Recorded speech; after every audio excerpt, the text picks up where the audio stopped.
Shorts எடுத்துக்க அப்படியே கல்லூரியில் படிக்கிறாரு. 55 நிமிஷம் படிக்கும்போது ஒருத்தி லவ் பண்ணுறாரு. லவ் பிரேக்கப் ஆகிடுது. அதுக்கப்புறம் அனிக்காவை லவ் பண்ணுறாரு. அதே போல் அனிக்காவும் ஏற்கனவே ஒருத்தரை காலித்தவர்.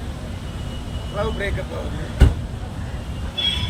அதாவது என்னென்னா, வாழ்க்கையில் லவ் பிரேக்கப்புங்கிறது அடிக்கடி நிகழ்வது. ஆனால் திருமணத்துக்கு அப்புறம் கணவனுக்கு விசுவாசமாகவும் ஹவுஸ் ஒய்ஃபாகவும் இருக்கணுங்கிறது கதையினுடைய முக்கியத்துவம். கதை இன்றைய இளம்பெண்கள் எப்படி காதலிக்கிறார்கள், இளைஞர்கள் எப்படி காதலிக்கிறார்கள், காதலிக்கிறத அடுத்த பிரேக்கப்